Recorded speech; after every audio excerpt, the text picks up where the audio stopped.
I would like to introduce D. Voss for his clinic on building a virtual railroad with his virtual Everett in Monte Cristo. D, can you share with us, please?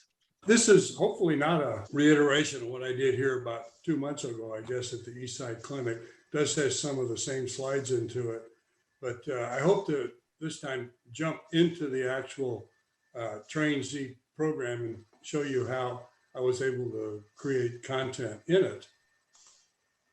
First of all, if you want to see what previous presentations have been done, including my own is in this list, you click on 4D PNR, click on Grab Iron Posts, find 4th Division Quick Links, and you'll find a YouTube channel, and then there'll be a listing of all the clinics that have been given in the 4th Division over, I guess, the past year or so.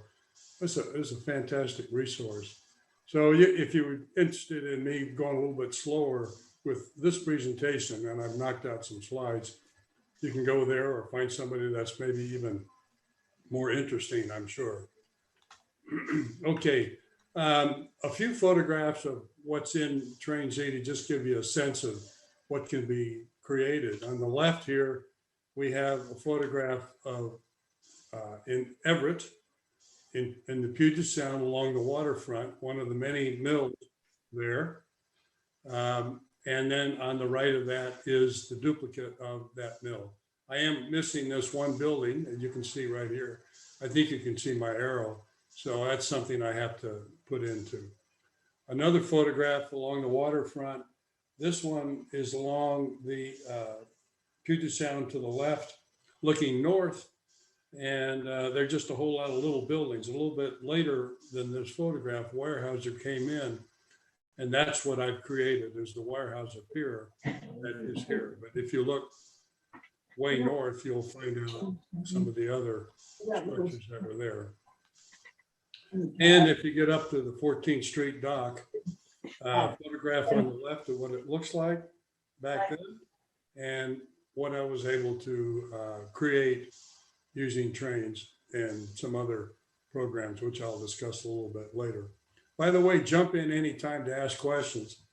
I tend to know if you're listening. So if you ask questions, I know you are. The mill from the Everett Monte Cristo, the smelter that they would bring ore down from the Cascade Mountain or Monte Cristo and smelt it here. And in front of that photograph, you'll see, I think it's called Delta Yard today. It was there as well. And this is what's in TrainZ. And I'm going to show you a little bit closer up of the mill that, or the smelter that I was able to create just a little bit later. Okay, what's kind of fun here is a photograph going over before you get into Road Canyon. And here's TrainZ where I can run it on the screen.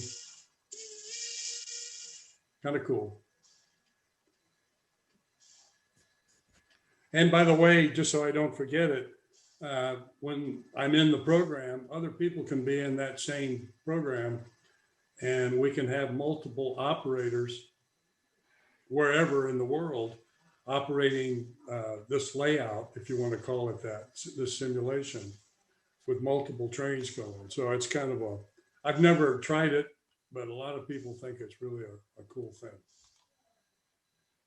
Once again, here's a Barlow cut. I'm not going to run the train in this thing a little bit, okay? And then getting into Monte Cristo, photograph upper right, the models, the buildings, the structures, and so on created in TrainZ. And then get into some of the tramways that brought the ore down from the mines that were up in the hills. To the left, upper left is the Haldy Patent Tram. Lower right, the Bletched Patent, which was in Monte Cristo. You can see the ore buckets that were bringing the ore down. Again, it was created using the 3D graphics program that I have going. I'll quickly run a few trains. Now, during this time in the city of Everett, they had a rather elaborate trolley system going. The one here on the left is going westbound along Hewitt Avenue. And the one on the upper right is at the end of Hewitt, right down Puget Sound, which you can see to the right over here. And it's coming up on the Great Northern Depot. So that was one of the several stops that it had. I'm not going to wait until it finishes. You can see all these wonderful buildings that C.J. Turner, who's helping me on this, has created right up in the city of Everett. A lot of these buildings still exist, so it's kind of cool. You get a plan of what the building is. You go take photographs of it. You can duplicate it and place it into TrainZ, and you got something really you can work with. Okay. Anyway, so far I've created about 266 various things. I'm kind of primarily responsible for putting in the track, doing the trees and other things. And CJ's been really involved in creating a lot of the structures, including Monte Cristo Hotel, Rucker Mansion, which I guess is for sale now for $3.5 million. Somebody wants to buy that. That'd be a great place to have a gathering. Now, how do you get started in this? Well, first thing you can do is get the program called TrainZ. I call it TrainZ, they call it TrainZ. Right now it's on sale from $69.99 to $24.99. So what a deal. You can buy earlier versions. I think it's even down to $10 for the earlier version of this, but I would recommend just jumping in and getting the latest version. And once you do that, of course, you're going to have to go probably buy another computer.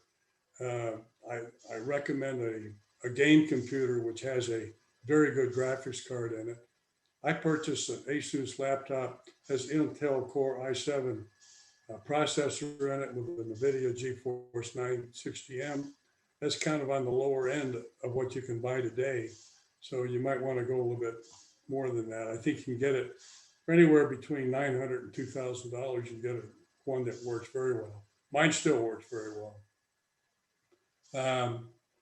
If you're looking to create a virtual world of something that really exists, you can download a relief map from the federal government, or if you're modeling in England or some other country, the federal governments typically have relief maps available that you can download and use. And this program called TrainZ, which goes for about $30 from a fellow out of, looks like Germany here, does a wonderful job. And I'm going to show you a photograph of that in just a minute.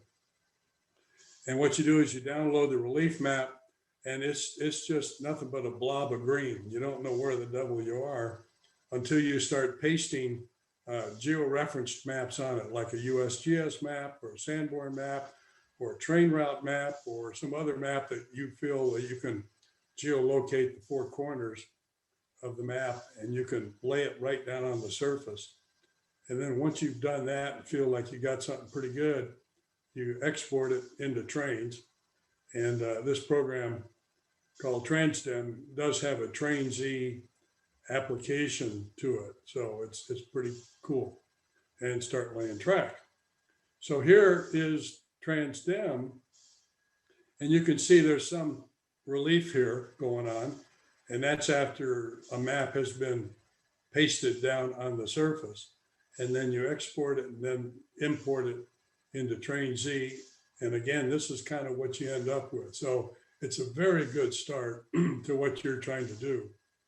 And that was the major thing that got me started. Once this capability was there to do, it really turned out to be a lot of fun. And you can't see too much relief here, but in Monte Cristo, Wellman Peak is right next to Monte Cristo. You can see the kind of relief that you can get. And then it's just a matter of pasting on the surface and planting trees and that kind of thing. Okay, once you have TrainZ, how do you start creating locomotives and cars and people and all of that kind of stuff? Well, they have a wonderful library of buildings and structures and everything else that others have created. And I think there's over 5 million different structures that are part of that. And people just willingly put it up on their library and you can download them. I've downloaded dozens of locomotives and cars and buildings and things like that. And it's really kind of great. Or you can create your own structures. Now, there's essentially 3D graphics programs that are available. The first one is SketchUp Make, which is free, and that's the one I primarily use. To me, it's very simple to use, understand. Some of the high mucky mucks of creating stuff for years think that this creates too much impact on TrainZ program. I think with the earlier computers, the non-game computers, this 3D program probably did, because it's so easy to create buildings and structures that you kind of do too much. And there are other programs you could use. Blender, which is a free one. I spent a few months trying to figure that one out and I never could.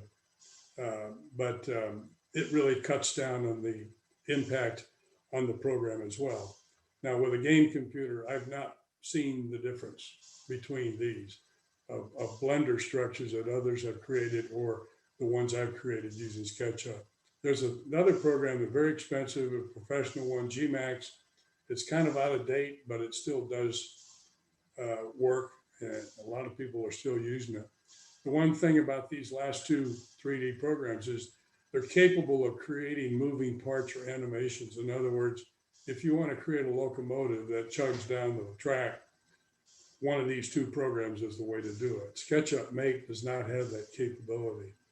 So, but it's going to take a while to come up to speed on using Blender, for instance. Getting back to SketchUp, there's an export extension that you have to add to SketchUp. So Ruby TMIX, which is a free program, you add it as an addition, and it'll export and put it into the format that SketchUp or that TrainZ understands. Once you export it, import it into Trains, and then you're ready to go. So here's some references. I won't spend too much time with those. What I want to do is get into some of the programs. First thing I'll do is to get into SketchUp. Now I said I was going to show you what the smelter was, and what I've done here is to take the Sanborn map and to scale it up. If you notice right over here, it's got the scale on it. So basically it's a way to expand it until you get it to the size. And it becomes quite easy to start then creating the buildings and structures and the track and everything else right on top of the plan. You know, all the information you really need to create these structures is right on that map. It's just a wonderful thing. Now you'll notice as I zoom in that these things tend to be floating above the map. Well, also included on the Sanborn map are the elevations. So once I created the structure, I just bring them up. I just grab hold of them, like for instance, this building right here. And it's kind of where it should be, but that's okay. And I can just grab this and move it up. Now, what I want to do is say undo what I did so it stays where it is. But, and it's easy to create buildings as well.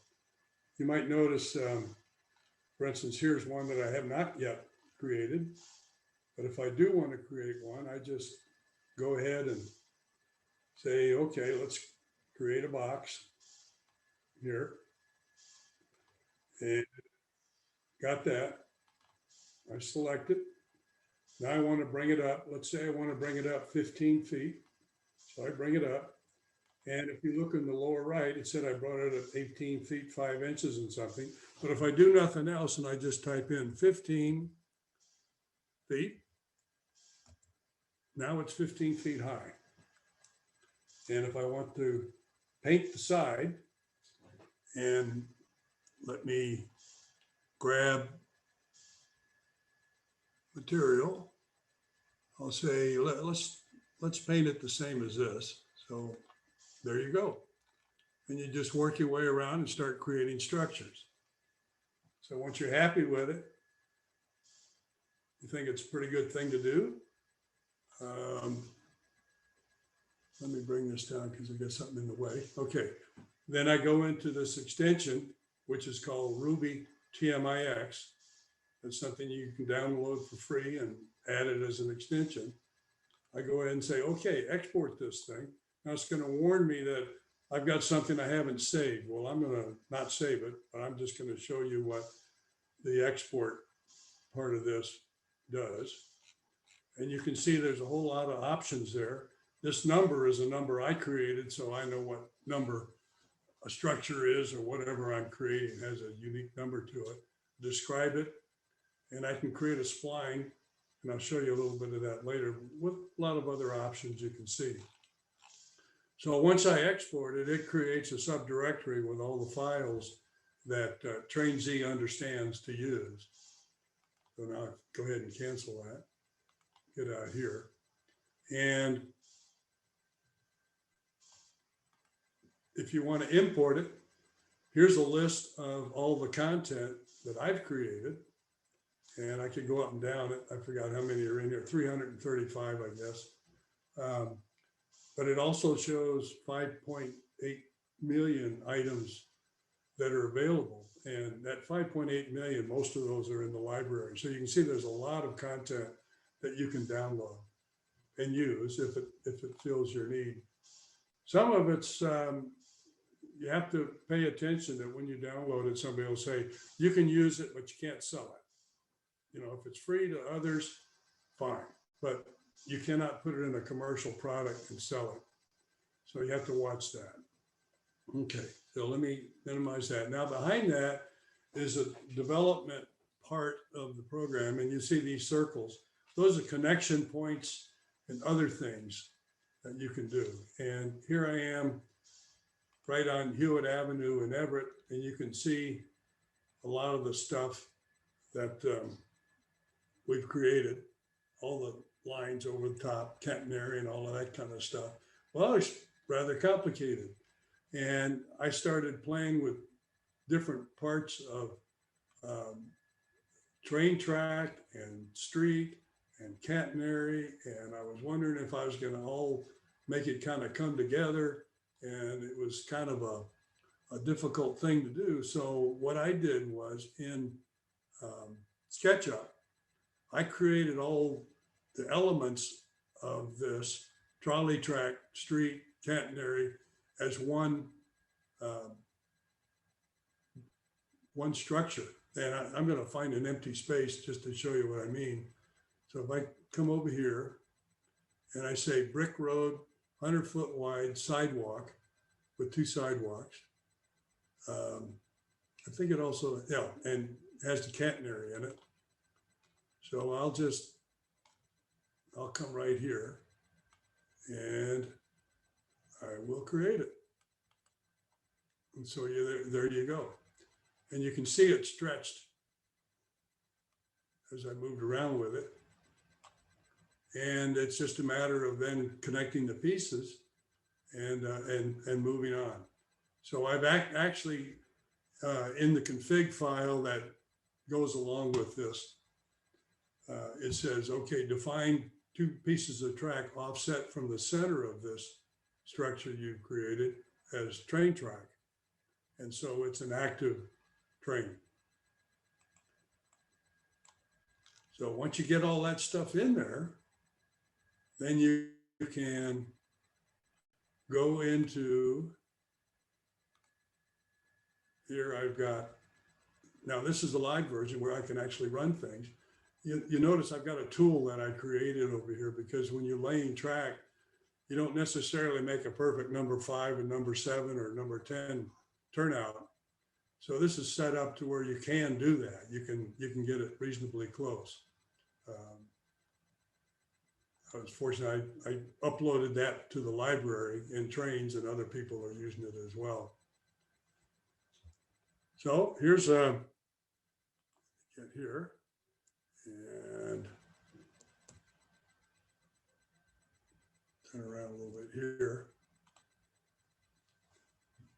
So if I want to,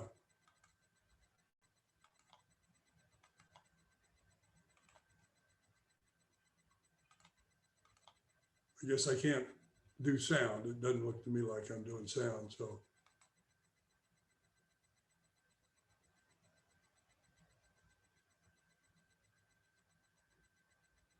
there you go. It's running.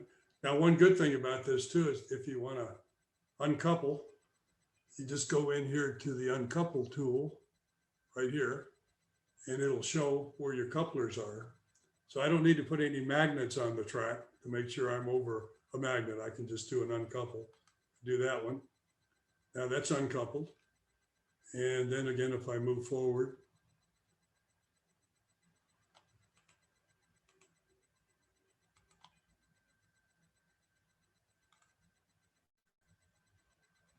and it'll leave that caboose there.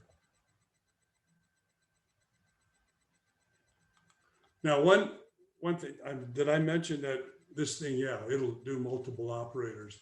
So you can have other folks coming in and run your trains.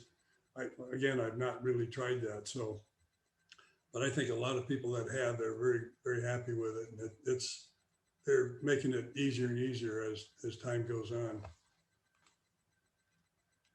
Any questions?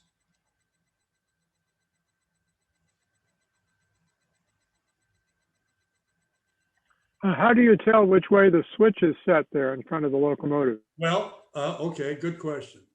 Here you can see green and red. So if I hover over that and click, and let me get back in here. Actually, the locomotive is too close to that turnout. So let me back him up. And once I get far enough away, there, he switched.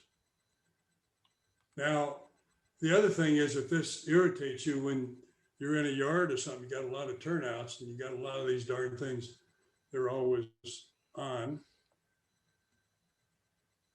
And let me turn over here. I think the reason I'm having a little jumping is because I got so many programs running on my computer that it tends to be jumpy. But when I don't have so many programs running, it's a lot smoother.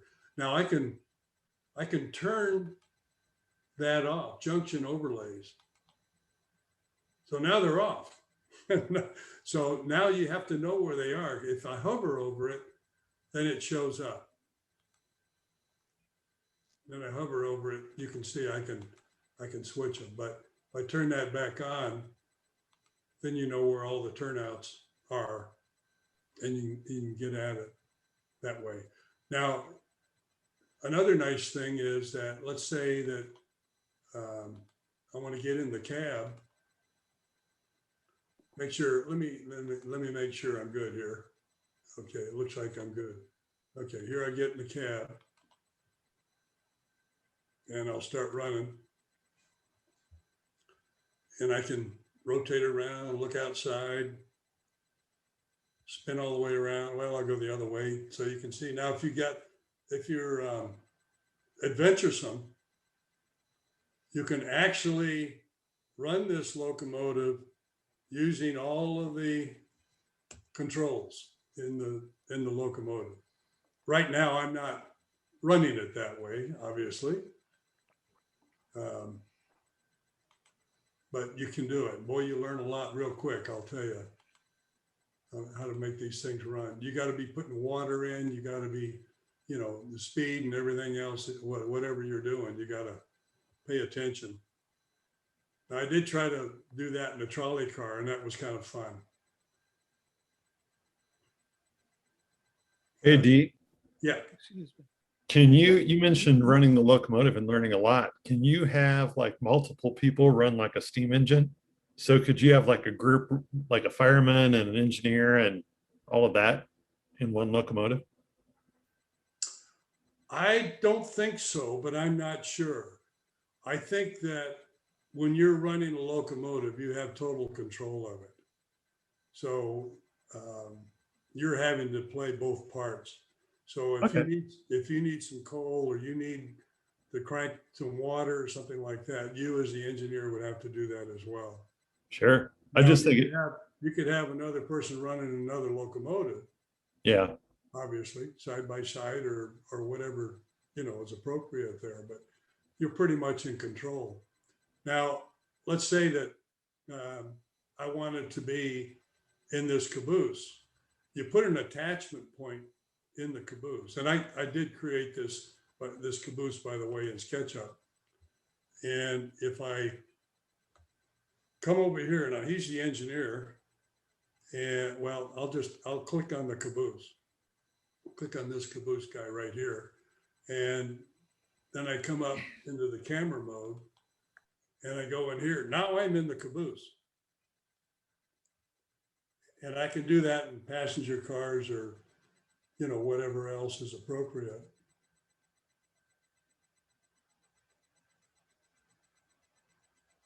And then I can look down. You can look into the caboose and do those kinds of things. That's of interest to you. And if I want to get out of it, again, I go into chase mode. Then I can click on the engine again. Out of the engine. So here are all the controls, and they are workable. People have created these things. I don't know how in the devil they do it, but boy, the brakes and and all of this stuff works. It's amazing to me. I've just not been. I don't know. I just never have wanted to do that. D, this is Russ. Yeah. Do you remember the first model of this controller that you made? The brake? Oh yeah, a physical model of it. That was in the Model Railroader magazine, I believe. Right. It was yeah. How many years ago was that? How long ago? Do I have Yeah. to say? Close to 50 years. Well, not quite 50, but by golly, it's getting close. I'll say that. Yeah, I think I did that over the weekend, but it was kind of cool. So if I zoom out, you can see the world, and I'm going to spin this around so we're looking north.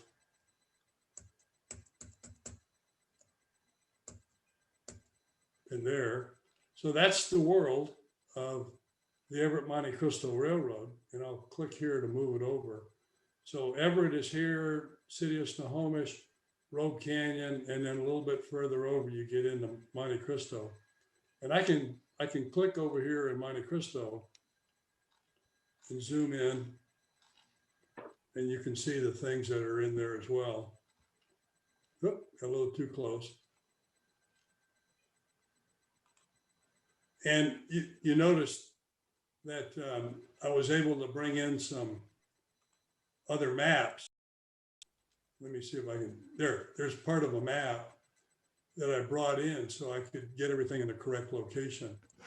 And if I wanted to see more of that map, I can basically, now let me see, where am I? Oh, I'm in operating mode, so I can't do it. When I'm in the development mode, I can actually turn off the texture and the grass and that kind of thing, and I can see what everything below it is, which is kind of a good way to, if you've got Sanborn maps, you can locate buildings and things like that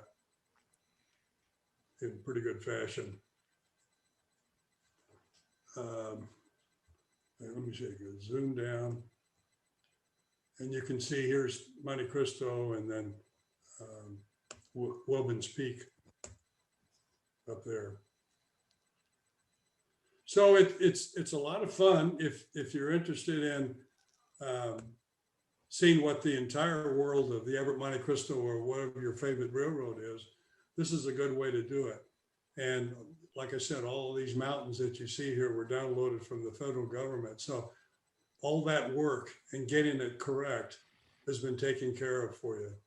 And if you have maps that have the tracks already on them and you can geolocate those maps, you can paint the surface. So now you know where you're going. and it really speeds things up. You can really get things in good order.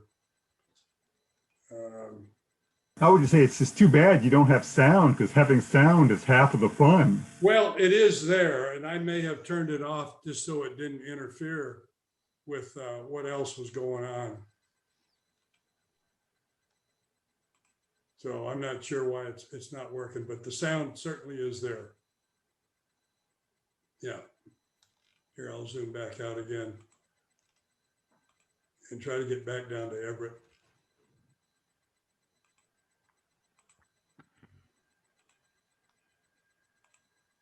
There we go.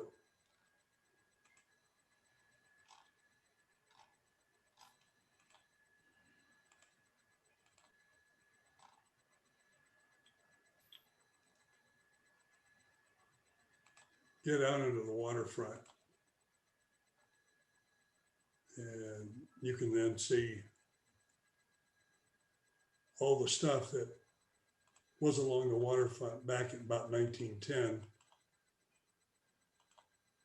And if you say you wanted to create a railroad on a bench and test it out before you actually put the hours in of creating it in your basement, you could actually create that layout here and run your trains to see if the track is where you want it and it works like you want it to work. And once you say work out the bugs, then go ahead and you could physically construct the layout in that way. So there are a lot of layouts that are available for download. There's some that are even provided with the program that are just strictly on a bench. And they're just like HO scale trains. So that's it. If somebody's interested and want to learn more about it, certainly I'm here. And CJ Turner has been building a lot of these structures. Let's see if I can move into this thing. And there's some other people that are around that are certainly much more of an expert than I am, that live local and have created locomotives. Rich Blake has created locomotives that run. I think while he was in the Navy on an aircraft carrier or something, he had a lot of time on his hands. So he was creating stuff on the aircraft carrier. It's incredible. But the program's not that expensive. And you certainly get a lot of realistic looking scenes. And to me, it's a lot of fun to use. Now, you can get a copy of Sketchup Make, which is free. I have a copy of it that is still free, and I'd be happy to provide that for you. Another company bought the program from whoever, and they started turning it into a paid program. But I've got a free version, so if you want to get into it, I can certainly share it with you. The free version is readily available online if you'd search for SketchUp Make. SketchUp Make. Yeah, Yeah. probably people have uploaded it. I think you're right. You can download it and get a copy that way as well. But it's rather easy and quick to learn. It takes very little time to figure out how it does work. The other ones I was saying, I think they're more capable and have a lot more power to them, but they're quite difficult. To me, they're difficult to really get into and feel like I was comfortable in running them. Couldn't do it very well. And all of these buildings, as you see here, CJ Turner created. So if you're looking just to create structures, I think that SketchUp Make is really the one to use. And just pay attention to doing too much. A lot of what CJ did was just build a flat wall and then paint on the surface the windows. But because SketchUp is used by professionals, some of the windows and doors and things like that are quite complex. They got all the inner pieces, which creates a lot of what they call triangles to recreate them, and that's what takes up computer time. So you don't necessarily need to do that for this.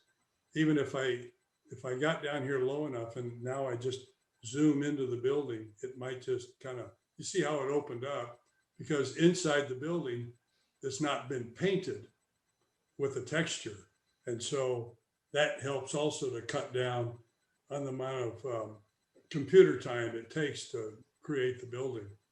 See, I'm inside the building now, I'm looking out like there's no wall.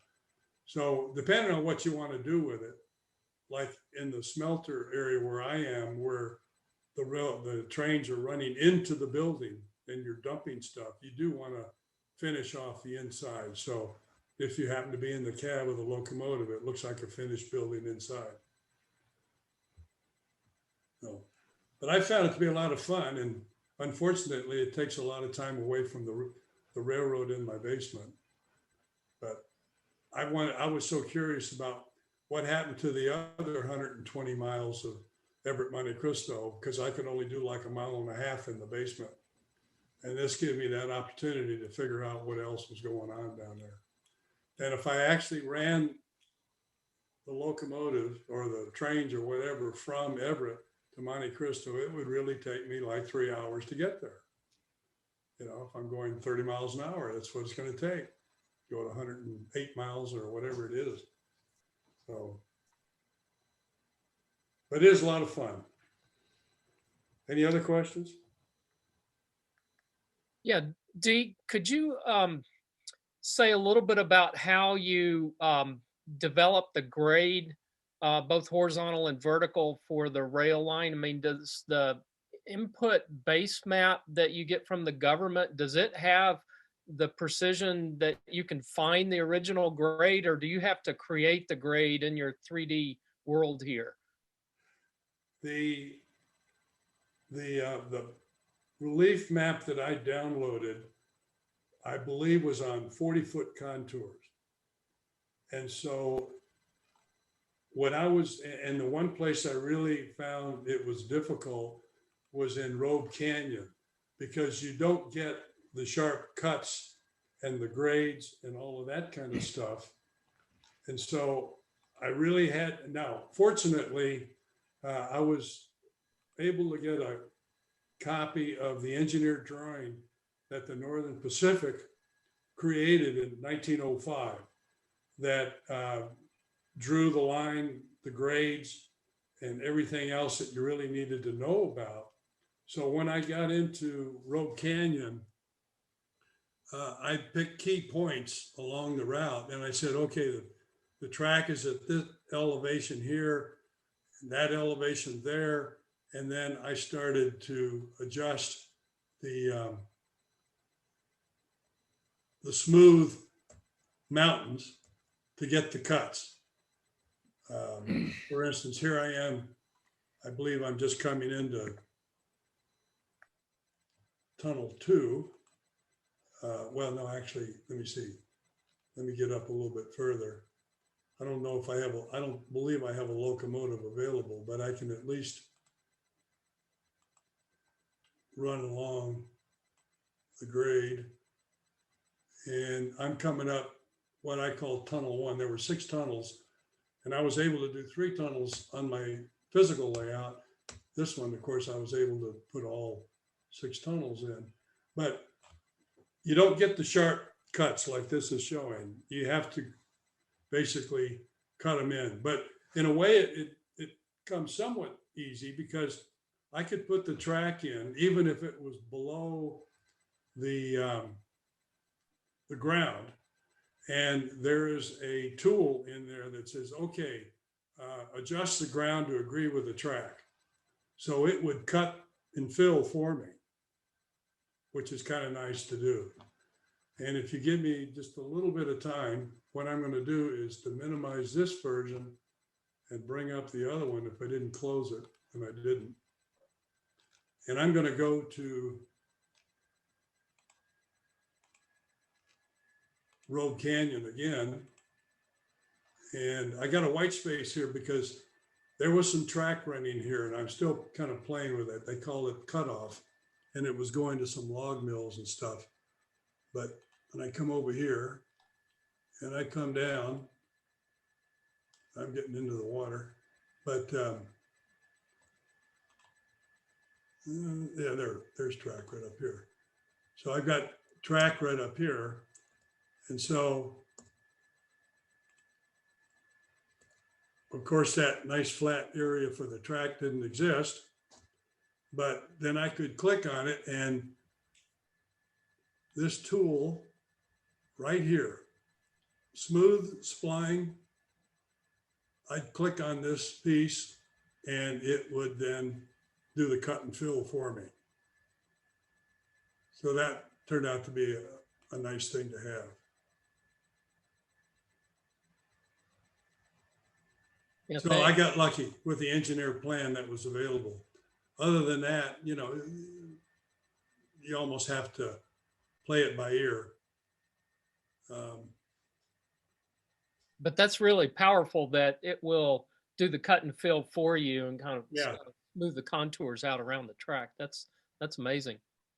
Well, the other thing I found was, let's say that I wanted a river, and I would take a piece of track. Let me get into this track.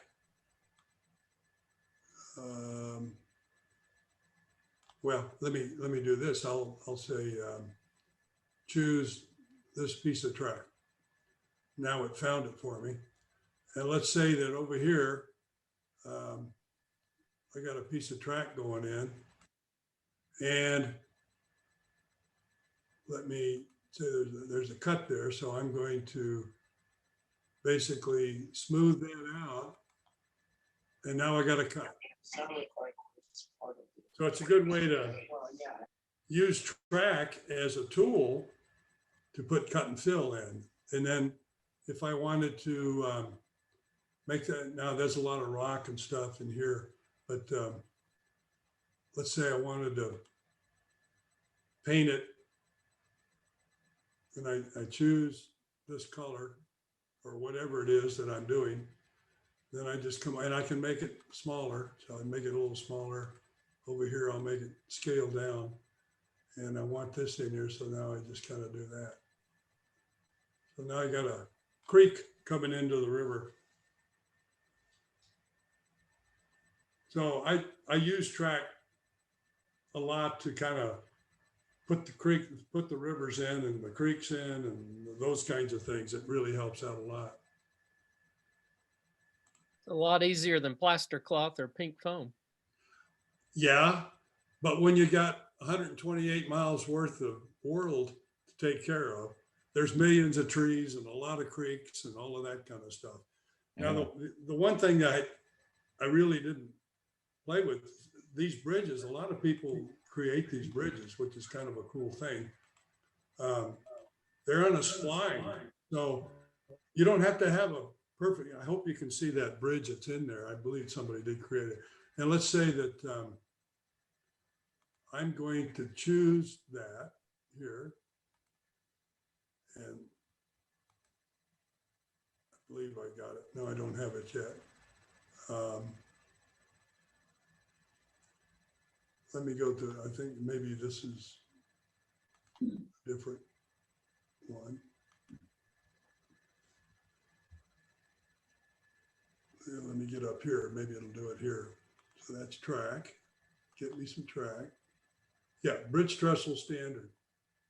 So now if I want to put a bridge across here,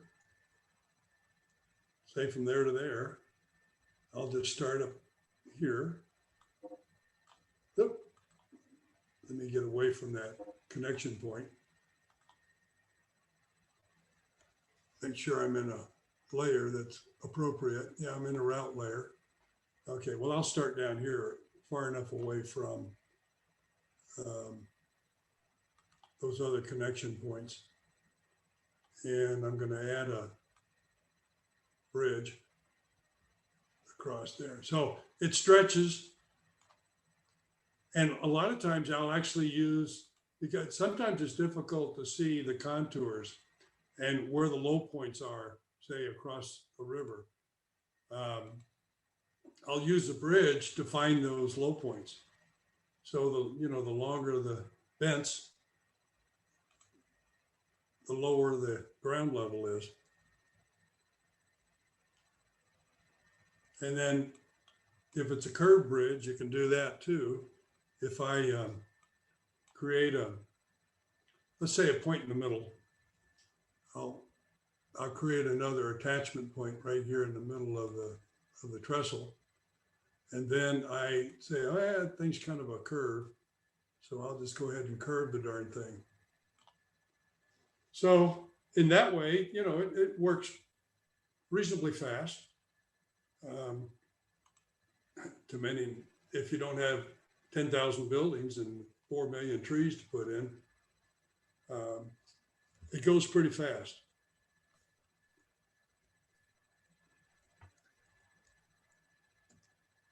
Any other questions? Well, thank you, Dee. That was wonderful. And I enjoyed that a lot. One comment, I think that, this would be a really good way of setting up, if you have a layout, to then go and create for operations, because then you could figure out for scheduling trains and everything without really having to go through the turmoil of setting, timelines and pin diagrams and all of that. Yes, you can actually schedule trains in TrainZ to run on their own. Now, for instance, I've got a steamboat sitting in the river, and when I start the Everett Monte Cristo version of this, that steamboat takes off on a schedule. And I can have actually trains running through your operation, through your world, that start and stop, on a given schedule, and you have to work your way around them.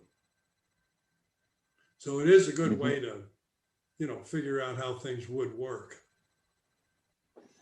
All right. Well, thanks again.